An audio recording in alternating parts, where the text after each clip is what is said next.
Good morning every one. ഇന്ന് നമ്മളിവിടെ ഉണ്ടാക്കാൻ പോകുന്നത് ക്രാൻബെറി ജ്യൂസാണ്. അതിന് വേണ്ടി ഞാൻ കുറച്ച് ക്രാൻബെറി വാങ്ങിച്ചായിരുന്നു. അപ്പോൾ അത് അഴുക്കാതിരിക്കാനായിട്ട് ഞാൻ ഫ്രീസറിൽ വെച്ച് ഫ്രോസൺ ചെയ്തതാണ്. അപ്പോൾ അത് നമ്മളൊരു അരയ്ക്കാനുള്ള മിക്സിയുടെ ജാറിലേക്ക് ക്രാൻബെറി ഇട്ടു. അതിനുശേഷം പിന്നെ അതിലേക്ക് ചേർക്കാൻ പോകുന്നത് റൂ അഫ്സയാണ്. അപ്പോൾ റൂ ഹഫ്സ കുറച്ച് എമൗണ്ട് അതിലേക്ക് ക്രാൻബെറി ക്രാൻബെറിയുടെ മുകളിലേക്ക് ഒഴിക്കുക. അപ്പോൾ ഇത് രണ്ടും മിക്സ് ചെയ്തിട്ടാണ് നമ്മൾ ഈ ജ്യൂസ് ഉണ്ടാക്കുന്നത്. അപ്പം ആക്ച്വലി ഈ നമ്മുടെ റൂ ഹഫ്സയ്ക്ക് നല്ല മധുരമൊക്കെ ഉണ്ട്.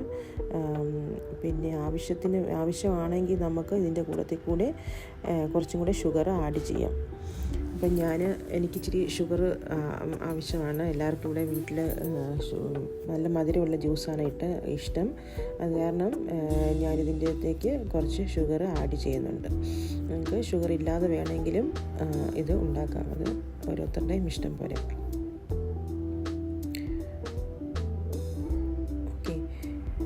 അതിനുശേഷം കുറച്ച് വെള്ളവും കൂടി ഒഴിക്കുക.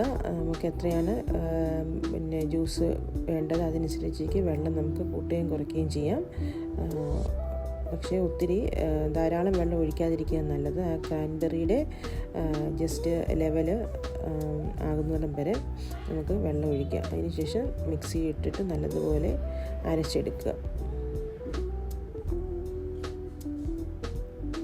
ഓക്കെ, ഇപ്പം ജ്യൂസ് നല്ലപോലെ അരിച്ച് വന്നിട്ടുണ്ട്. അതിനുശേഷം നമുക്കൊരു ഡ്രെയിൻ ചെയ്യാനായിട്ട് വെക്കാം. അതായത് ചില പീസുകളൊക്കെ അരിയാത്തത് കാണുമായിരിക്കാം. പക്ഷേ ഇത് ഡ്രെയിൻ ചെയ്യുമ്പോഴത്തേക്കും നമുക്ക് നല്ലതായിട്ട് നല്ലൊരു ജ്യൂസ് കിട്ടും. അതിനുശേഷം നമുക്കിതൊരു സെർവിങ് ബൗളിലേക്ക് മാറ്റി സെർവ് ചെയ്യാൻ ഉപയോഗിക്കുന്ന ബൗളിലേക്ക് ഒഴിക്കുക.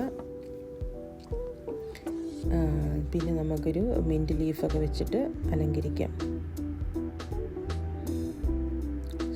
അവർ ക്രാൻബെറി ജ്യൂസ് ഈസ് റെഡി.